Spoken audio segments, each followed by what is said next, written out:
आकाशवाणी कोलकाता खबर पढ़ाव दाई कल्पना मुर्मू। केंद्रीय सरकार दो लॉकडाउन सत्त्वेও दाराकान 12 माहित खन शर्तते बेश किछु क्षेत्र रे कमी एतहब बेपारे छाड़ एमोग काथाय छाटियार कादा तबे ओना कोदो सोशल डिस्टेंसिंग साउते आरो एटा स्वास्थ्य विधि मानाव काते कमी कराव हुयोआ। हॉटस्पॉट एलेका लिस्टी आवतारे बनु उनकान एलेका करे नोआ कमी एहब दाड़ेयाआ। छाड़ लिस्टी रे पुरो एलाका बाहरे आतो तारी एलाका रे शिल्प कारखाना झिज बेपारे नियम आरि मानाव काते उद्योग हाताव गानोआ। एसईजेड रप्तानी मूलक क्षेत्र शिल्प तालुक शिल्प नारी नगरी कमी रहो किछु छाड़ तहन काना। दिनम लगी माना पण्य सामग्री रान मुर्गान चिकित्सा यंत्र शिल्प तैयार रहो छाड़ एमोगोग काना। पैकेजिंग शिल्प तथ्य प्रयुक्त क्षेत्र हार्डवेयर कोयला और खनिज पदार्थ अर्जन और सरबराह छाड़ तालिका रे ठावे नाम कादा। शारीरिक दूरत्व बजाय दोहो काते 100 दिना कमी एतहब गानोआ तबे मोचारे मास्क हरग काते कमी रे सेरेदो हुयोआ। चाष क्षेत्र मुद्रे माठ रेना कमी एहब गानोआ आरि मानाव काते सब्जी मंडी हो चालू ताहेना।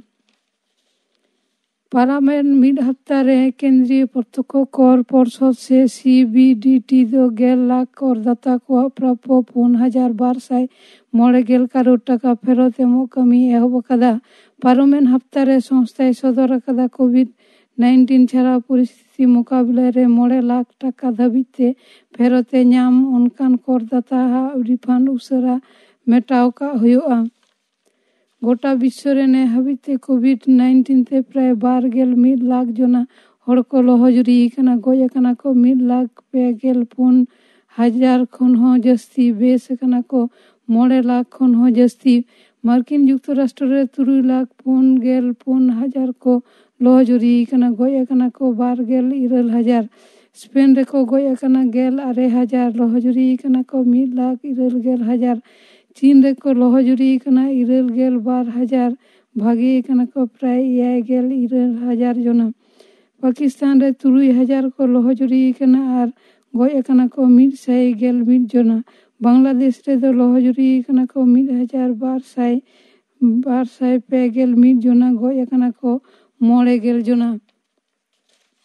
दिसोम जाकात रे कोरोना भाइरस रेना छड़ाव केरमेते बढ़ती चला काना। तथ्य लेकाते कोविड-19 ते को संक्रमण काना 11,992 जना गय काना को 5,912 जना। झोतम खन बिसी छड़ाव काना महाराष्ट्र रे 12,398 जना गय काना को 1,192 जना। दोसार ठाव रे हेना आकादिया दिल्ली लहजुरी काना को 1,973 जना गय काना को 2 जना। तमिलनाडु रे को लहजुरी काना 1,205 जना। राजस्थान रे 1,900।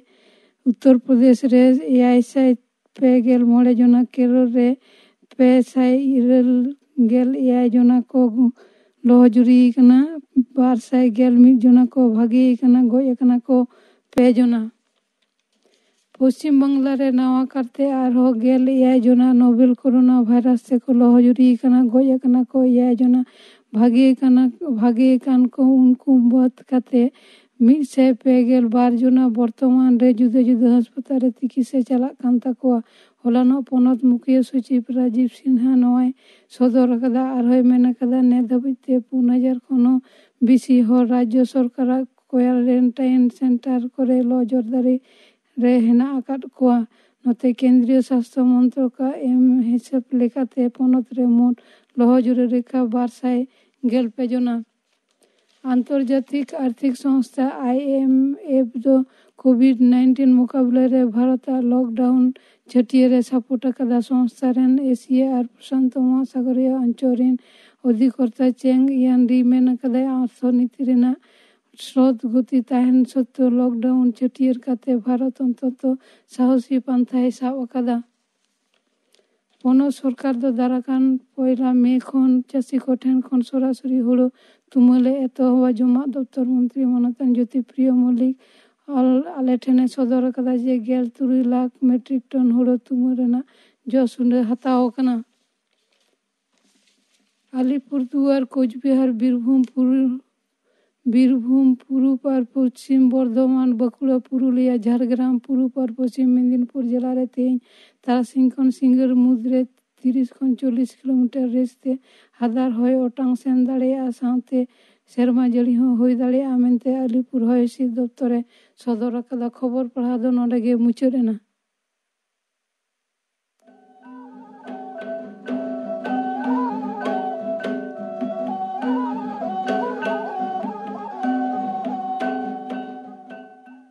आकाशवाणी कोलकाता रेया गीतांजलि उच्चन तालमा खन 493 गेटुडा 3 मीटर उच्चनों कान शांतरी आखड़ा पे आंजोमेदा।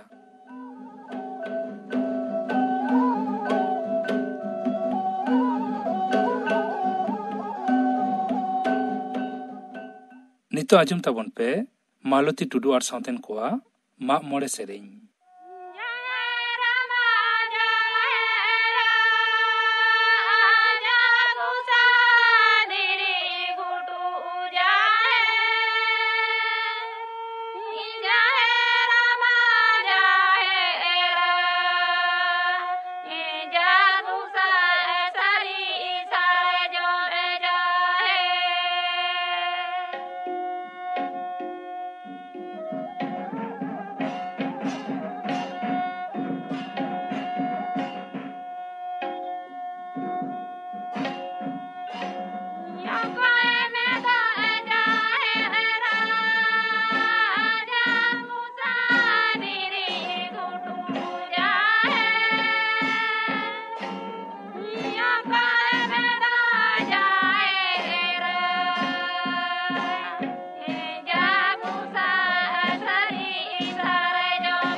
माँ मोड़े सेरें पा आजम के तबना सेरें किदा को मालती टुडू और साउथन को निये तायम आजम तबन पे संघार दो सिखनत रिया गे मिद हाटिंग नोआ बाबत थुती दाय मिस्त्री मांडी मानमी जेलेका आकवा ओड़ा उइहरते ओड़ा को रुवड़ा ओनका के बाहर रेना टान ते हों बाहर को ओडोकोआ ओड़ा आर बाहर इदी काते के मानमिया नोआ जीवन बांग बाड़ाया बाड़ाय आर बांग नेला नेल रेना आस मानमिया मोने रे जायजुग गा आका मेना आर ओना खातिर के मानमी संघार को ओडोकोआ नोमिन मारांग नोआ धरती रेना तीन उडंग बन बाड़ाया धरती रे तीना बाजार तीना नगार बीर बुरु दारे नाड़ी सामुद मानमिया तीना नावा नावा सिरजन ओनाते नोआ धरती दो मिद मारांग पतब लेखा जहां ओड़ा खन बाय ओडोक आकना उनको दो नोआ पतब रेना मिदटांग साकाम के को पढ़ाव आकदा नोआ धरती ᱧᱩᱛᱩᱢᱟᱱ पतब रेना आरो आयमा साकाम को पढ़ाव लागित तेगे संघार दो पढ़ावते जहां बांग सेणाआ संघार तालाते ओना आडी लागोन बन सेणा दाड़ेया संघार तालाते बांग सेणान मानमी दो ᱯᱷᱟᱹᱠᱲᱟᱹ ᱵᱟᱹᱱᱩᱜᱼᱟᱱ ᱪᱮᱬᱮ ᱞᱮᱠᱟ ᱟᱯᱱᱟᱨᱟᱜ ᱚᱲᱟᱜ ᱨᱮᱱᱟᱜ ᱢᱟᱹᱱ ᱥᱮ ᱜᱚᱱᱚᱝ ᱛᱤᱱᱟᱹᱜ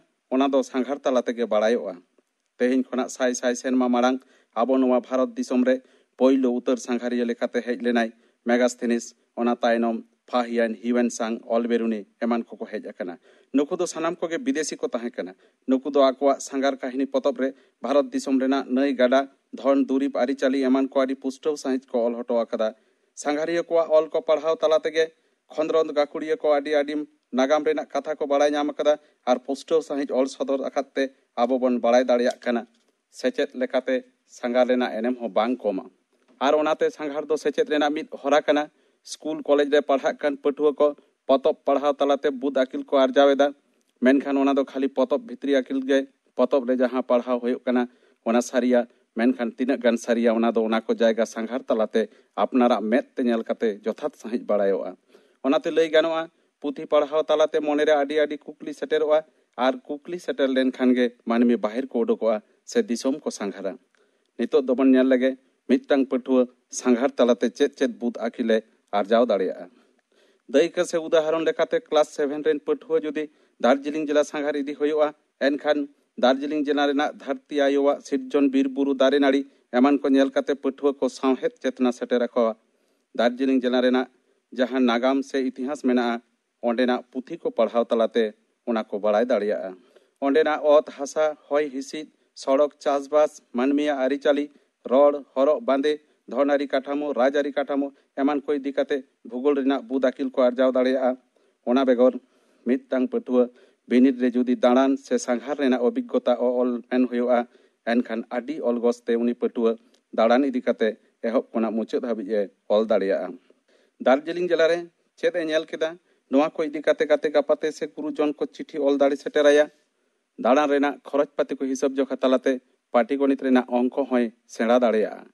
आबो आदिवासी कोठेन सांघार रेना रस्क ताहे काते रहो जथात साहिज ऑक्तो काउडी आर दाव बांग नाम खातिरते सांघार रेना आस दो मोने रे गेमेसा काना।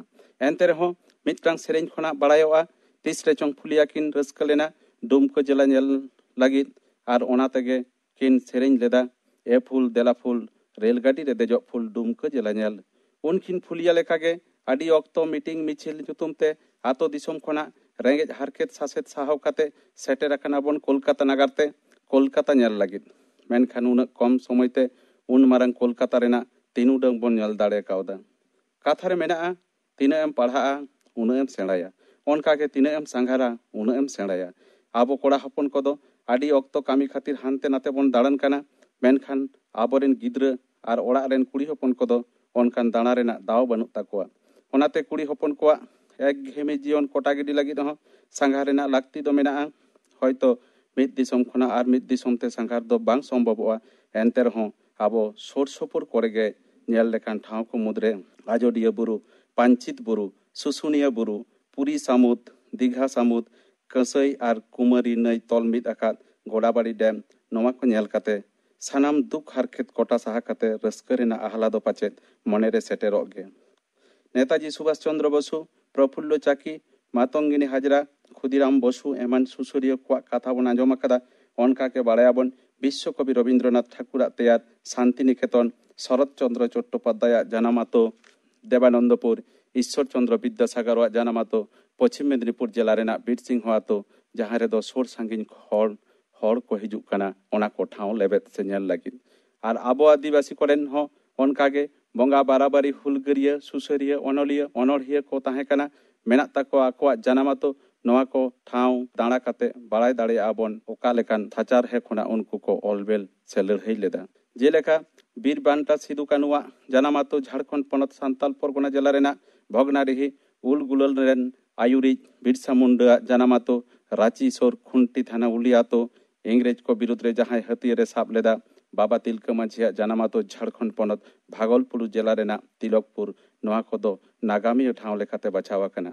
ओना बेगर जहां को इदी काते आबोआ उन गौरव बंगा बाराबारी पंडित रघुनाथ मुर्मुआ जानामातो उड़ीसा पनत मयूरभंज जिला रेना डाहारडी कवि साधु रामचंद मुर्मुआ जानामातो पश्चिम मेदिनीपुर जिला रेना सिलदसर कामारबांदी कवि शारदा प्रसाद किस्कुआ जानामातो पुरुलिया जिला रेना दाड़िका डोबा लयन कथा को तुलोजोखा कते लई गानोआ गुलज बाहा जानुम ते पेरेजा एनते रहूं तेरम बाहा खुना बाहरा सचेपेज काते रुवाड़ा एनखान आबो मानमी चेदा बाबन दाड़िया सांघार काते बुदा किलार जाऊ सांघार दो मने रेना कुचित और आंधा पतियावे सहाया दिसोम आर जाति सांघार तलाते पुष्टो साहिज बाड़ाय नामोआ ओनाते सारी उतर मानमी तैयारो लगे स्कूल कॉलेज रे पढ़ा कान पठुआ को सांघार रेना दाव एमो एकाल लाक्ति कना सांघार दो सिखनत रिया गे मिद हाटिंग नोआ बाबत थुति पांजम के तबना थुति किदाय मिस्त्री मांडी निये तायम सुबोध चंद्र सोरेनार साउथन को सपड़ाव तेना झिक लागड़े सेरिंग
सुबोध चंद्र सोरेन आर सावतेन को सापड़ाव तेना झिका लागड़े सेरेñ पे आंजम केत ताबोना। तेहेña सानताड़ी आखड़ा रिया मुचाद रेदो आंजम ताबोन पे गुरुमुनि टुडू आर सावतेन कोआ दंग सेरेñ।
दंग सेरेñ पे आंजम केत ताबोना सेरेñ किदा को गुरुमुनि टुडू आर सावतेन को। नोआ सेरेñ सावते के तेहेña सानताड़ी आखड़ा दो नोडे गे मुचाद एना।